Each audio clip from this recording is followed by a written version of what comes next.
बिस्मिल्लाहिर्रहमानिर्रहीम। आप बच्चे हम पढ़ने जा रहे हैं alcohol phenol ether, lecture number 8। और बच्चे आज हमारा बहुत important topic acidic nature of phenol, strength of acidity in alcohol phenol and carboxylic acid.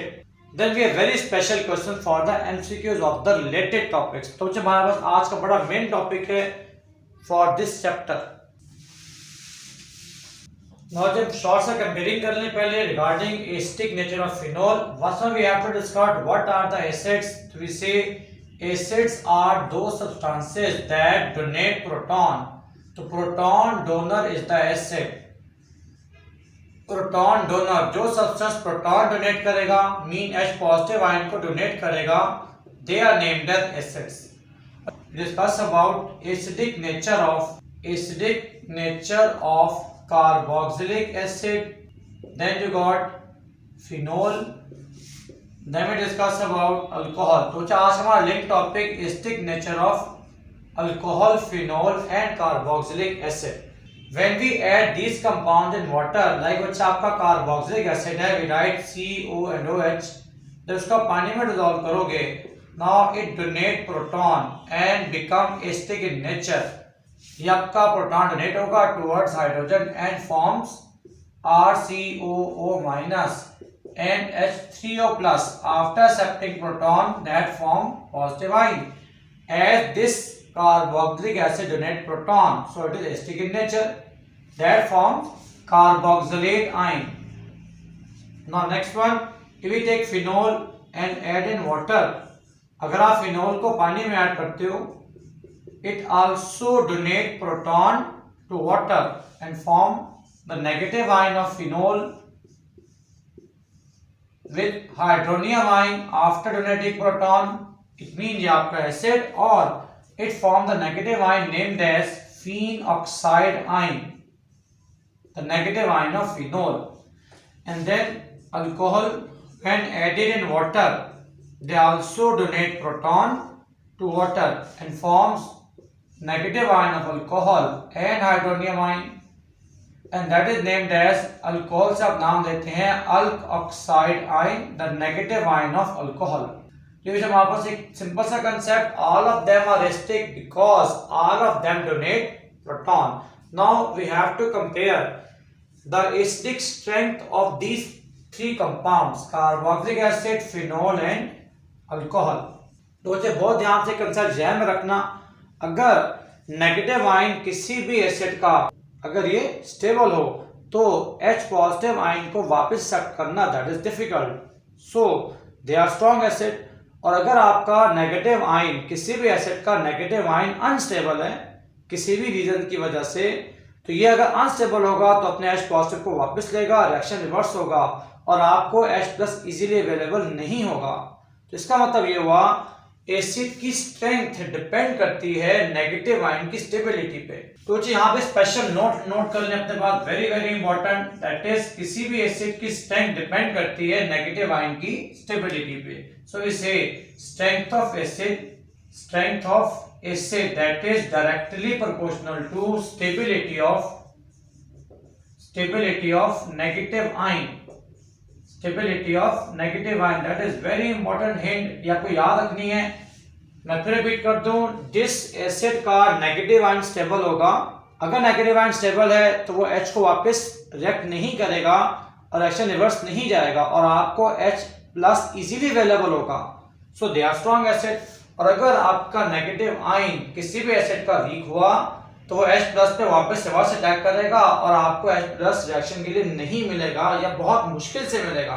That's why strength of acid proportional to, directly proportional to stability of negative ion. ये बात बच्चे आपने जहन में रखनी है, तो आपको समझना और याद करना काफी आसान होगा। Now the question is acidic nature, right about acidic nature of carboxylic acid, phenol and alcohol। Now first we discuss about carboxylic acid। Carboxylic acid की acidic nature, and we know that carboxylic acid when ionizes it produce the negative ion named as carboxylate ion। तो अच्छा हमने discuss करना है after donating proton, it forms carboxylate ion. Now we discuss about the stability of carboxylate ion. Here, this carboxylate ion contain negative charge on oxygen and double bond with oxygen as well.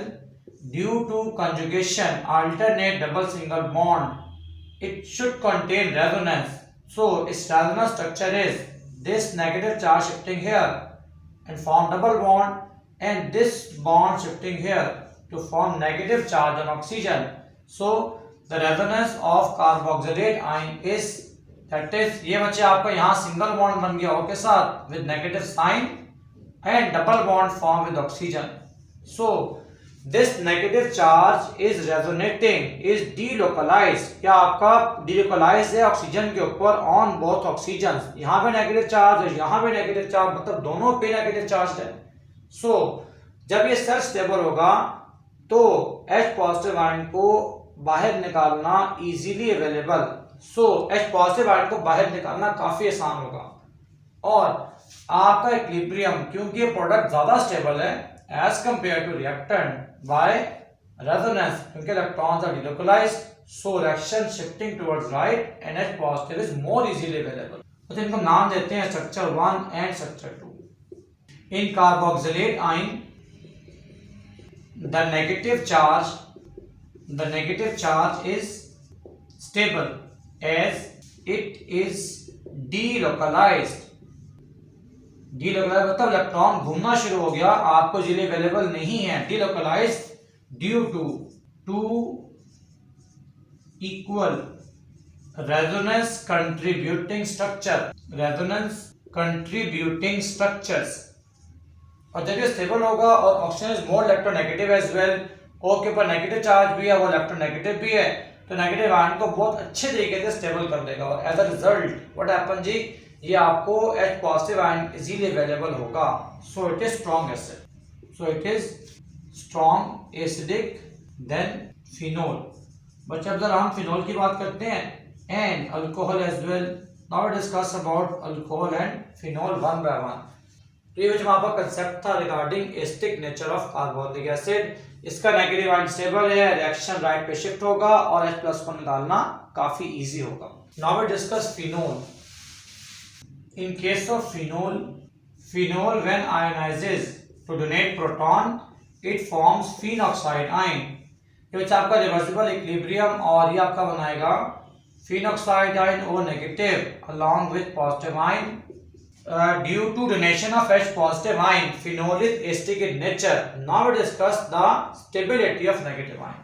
In case of phenoxide ion, थोड़ा बच्चे ध्यान से करना है, बहुत important topic हमारे पास है. Phenol पे नेगेटिव चार्ज है, electron pair on oxygen as well that contain alternate double single bond. When we draw the resonance structure of phenol, what happens? थोड़ा बच्चे आपको ध्यान देना है इधर, बहुत important point. This oxygen contain lone pair. It donate the negative charge towards oxygen. There is conjugation, means alternate double single bond. So resonance is possible. This negative charge shifting here. जैसे बच्चे negative charge shift होगा तो इस carbon के bond 4 पूरे थे, that become fifth bond. ये आपका बन जाएगा double bond with oxygen. Then this bond should break and negative charge comes at ortho position. These two bonds remains as such.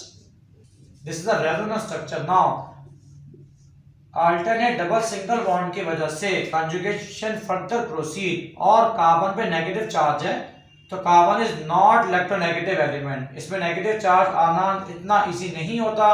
ये फौरन से नेगेटिव आयन को पास करेगा और ये मूव करेगा toward the adjacent side. Means oxygen को remain as such. This negative charge forms a bond here. This bond break and negative charge comes at para position. This bond remain as such. Again बच्चे carbon पे negative charge आ गया, so this is not stable again. ये इस negative charge को यहाँ shift करेगा to form bond, and this bond shifting here means your resonance structure is double bond will remain as such. This bond as such as well. This negative charge forms a bond with this side. And negative charge comes on the ortho position again. Ortho, para and ortho, they contain negative charge. And ultimately, this this charge shifting here and this bond shifting to oxygen. You got the final structure as single bond O minus. तो ये बच्चे आपका negative charge यहाँ shift हुआ to form double bond. बाकी आपके दोनों double bond they remain as such. Now there are 1, 2, 3, 4 and 5 resonance contributing structure of phenoxide ion. It means the negative ion of phenol is stable, so this equilibrium shifted towards right and H positive easily available, hence it is acidic in nature. तो अच्छा आपने देखना यहाँ पर 5 resonance बने हैं और ये राधा रेजोनेंस स्ट्रक्चर है। कार्बोक्सिलिक एसिड के केस में कार्बोक्सिलेट आयन के 2 रेजोनेंस स्ट्रक्चर बने थे। हमने डिस्कस किया इन case of carboxylic acid carboxylate ion having 2 resonance contributing structures by shifting electron on this side negative charge और यहाँ से आपका बॉन्ड शिफ्ट होगा तो आपके बने थे 2 रेजोनेंस कंट्रीब्यूटिंग स्ट्रक्चर। बट एक बड़ी इंपॉर्टेंट बात जो आपको ध्यान से सुननी है that is very very important, वो ये बात है यहाँ पर जो नेगेटिव चार्ज है वो ऑक्सीजन के पास है and oxygen is more electronegative, जबकि इन फिनोल के स्ट्रक्चर्स में negative charge is on carbon और कार्बन पे नेगेटिव चार्ज का मतलब it is not as such stable than carboxylic acid. इसका मतलब ये हुआ कार्बोक्सिलिक एसिड का नेगेटिव आयन ज्यादा स्टेबल, तो stable the negative ion stronger is the acid. इसका मतलब ये हुआ कार्बोक्सिलिक एसिड स्ट्रॉन्गर एसिड है as compare to phenol, so we say carboxylic acid is stronger acid than phenol. In case of alcohol, अगर हम alcohol की बात करें, alcohol also donate proton and act as acidic as well. ये आपका proton donate करती है and form alkoxide ion along with H positive ion. Again we check the negative ion RO minus. Stability of negative ion is very less, it is because there is no double bond. इसके अलावा जो alkyl की nature है that is electron donating, ये electron density को और increase करता है towards oxygen. As a result its negative ion is highly unstable, it accept proton and move back towards the backward direction, that's why H positive ion is not easily available. So we say in alcohols the alkyl group is electron donating, so the electron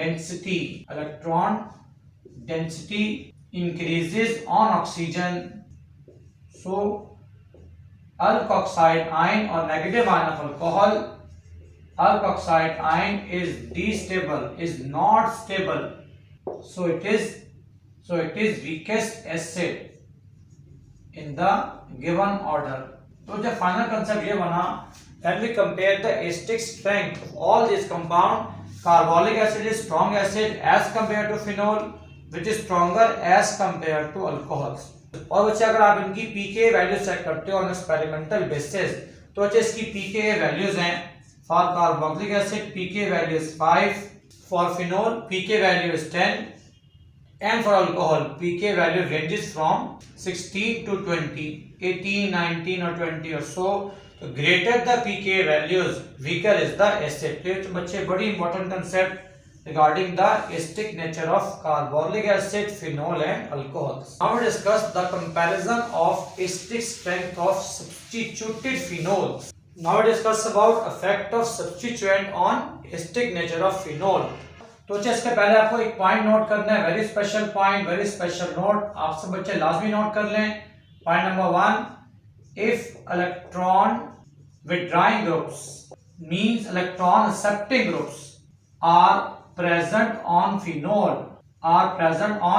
phenol, they increase acidic strength of phenol. That is very important point. और बच्चे electron withdrawing group कौन से वाले आप लोगों ने पढ़ा in the previous chapter of aromatic compound. Nitro group electron withdrawing, halogen group electron withdrawing as well, carboxylic group है, एल्डिहाइड और ketone as well. These are the groups, they are electron withdrawing. और अगर ये आपको phenol पे नजर आए, अगर ये फिनोल में प्रेजेंट हो, they increase the acidic strength. Why? थोड़ा सा बच्चे आप ध्यान देंगे, if we take phenol that contain any group, like आप यहाँ पे एक्स एनी ग्रुप प्लेस कर दो, it will ionises as, phenol का हाइड्रोजन प्रोटॉन डोनेट करेगा, you got negative ion with this group and H positive ion donated. अगर आपका ये ग्रुप इलेक्ट्रॉन विड्रॉइंग है, इलेक्ट्रॉन विड्रॉइंग ग्रुप है, जब आपका नेगेटिव चार्ज के ऊपर आएगा इस पोजीशन ऑर्थो पे, तो ये आपका electron withdrawing group negative ion को विड्रॉ करेगा और नेगेटिव आयन को और ज्यादा स्टेबल कर देगा। Reaction move more and more forward as compare to only phenol. तो that's why the substituted phenol, if substituent is electron withdrawing, negative ion is more stable and increase the acidic strength of phenol. That is very important. अब बच्चे एक बात ध्यान में रहे कि ortho and para positions पे अगर आपका ग्रुप जो है इलेक्ट्रॉन विड्रॉइंग ग्रुप ऑर्थो और पैरा पे आ जाए, it is more effective, it is more effective. Meta वाला भी एसिडिक स्ट्रेंथ को इंक्रीज करेगा। अगर आपका इलेक्ट्रॉन विड्रॉइंग ग्रुप मेटा पे आ जाए तब भी स्ट्रेंथ इंक्रीज होगी, बट ऑर्थो और पैरा पे इलेक्ट्रॉन विड्रॉइंग ग्रुप ज्यादा नेगेटिव आयन को ज्यादा स्टेबल करेगा। इट मींस अगर आपके एमसीक्यूज में आ जाए, in the MCQs we will discuss about which one is stronger acid, that is your phenol and ortho nitrophenol, which one is strong acid. तो बच्चे पहले आपको चेक करना है, अगर इलेक्ट्रॉन विड्रॉइंग है, NO2 is electron withdrawing in nature, तो ये एसिडिक स्ट्रेंथ को एनहांस करेगा, mean it is your strong acid as compared to phenol। और अगर आप NO2 को प्लेस करते हैं मेटा पोजीशन पे या पैरा पोजीशन पे, तो these all are strong acid as compared to phenol। means अगर आपका NO2 ग्रुप फिनोल पे सब्स्टिट्यूटेड फिनोल की मेटा पोजीशन पे आ जाए या पैरा पे आ जाए, they are more stronger acid as compared to phenol। और चलिए आपको कंपेयर करना पड़ जाए regarding the question, find order of acidic strength, acidic strength, that is very important। You are given that is your phenol, then you have to compare orthonitrophenol और पैरानाइट्रोफिनोल and मेटानाइट्रोफिनोल as well. आपके पास मेटानाइट्रोफिनोल है, ऑर्थोनाइट्रोफिनोल है, para as well, तो आप इन्हें comparing करते हो। Then out of these three, अगर इनको नंबरिंग कर लें 1 2 एंड 3, आपने कंपेयरिंग करनी है। Then you say at ortho and para position this NO2 is more effective regarding acidic nature. So we say अगर हम इन्हें आपस में कंपेयर कर लें, then phenol is the one जो कि सबसे वीक एसिड है, तो ये सबसे वीक होगा। और इन दोनों में से क्योंकि ऑर्थो पोजीशन ज्यादा इफेक्टिवली एसिड को स्ट्रॉन्ग करती है as compare to meta position, so meta is at number 2 और सबसे स्ट्रॉन्ग एसिड होगा दैट इज योर ऑर्थोनाइट्रोफिनोल। ये बच्चा आपको ध्यान से टिक मारना होगा रिगार्डिंग योर एमसीक्यूज। सिमिलरली अगर हम डिस्कस करते हैं सेकंड पॉइंट, यहाँ पर वेरी इंपॉर्टेंट पॉइंट अगेन, अगर इलेक्ट्रॉन डोनेटिंग ग्रुप्स आ जाएं then phenol become less acidic. If electron donating groups are present on phenol then acidic strength decreases, acidic strength decreases. these are the groups like अगर आपके phenol पे CH3 आ जाए, methyl आ जाए, आपके group पे like NH2 आ जाए, OH आ जाए and many others. अगर आपके इलेक्ट्रॉन डोनेटिंग ग्रुप्स फिनोल पे आ जाएं then they decrease the acidic strength. Why? Look at that again, अगर ये आपका ग्रुप इलेक्ट्रॉन डोनेटिंग है, इलेक्ट्रॉन डोनेटिंग इन नेचर है, तो ये नेगेटिव चार्ज को डिस्टेबलाइज करेगा और फिन ऑक्साइड आयन की स्टेबिलिटी में कमी आएगी, तो आपका H इजीली अवेलेबल नहीं होगा as a result of less stability of negative ion due to electron donating nature of this group, it is weaker acid। it means अगर हम MCQs में डिस्कस करें phenol and the methyl group at ortho और para position, आप कहीं भी ले लो। अब मिथाइल की नेचर इलेक्ट्रॉन डोनेटिंग है, तो ये आपका वीक एसिड होगा एज कंपेयर टू फिनोल। तो phenol is stronger acid as compare to methyl phenol. बच्चे लास्ट में अगर हम कुछ एमसीक्यूज को डिस्कस कर लेते हैं just for the concepts, that is कुछ एसिडिक स्ट्रेंथ कंपैरिजन कर लेते हैं। Acidic strength comparison. कुछ पॉइंट आपको ध्यान में रखने होंगे। Carboxylic acids are stronger acids as compare to carbonic acid, which are stronger acid as compared to phenol, which is stronger than water, and alcohols are the weakest acid in the given order. On the similar basis, like phenol, the second one is, अगर आप phenol पे attach करा दो पहला position पे suppose pyrite NO2, then we take OH and NH2 here as well at para position. तो आपको ने कंपेयर करना है which one is strong acid and which one is weak. Now out of these cases you have to decide phenol is at the center because this is your electron withdrawing group and NH2 is electron donating group. और अगर आपके benzene पे means phenol पे electron withdrawing group आ जाए, it means acid strength should increase, it should be strong acid. So para nitrophenol is stronger acid as compare to phenol and this NH2 group is electron donating that decrease the acidic strength. That's why the weakest acid is, अगर आपका NH2 group present है that is the weakest acid. तो इसको हम आज यहाँ पर and करेंगे.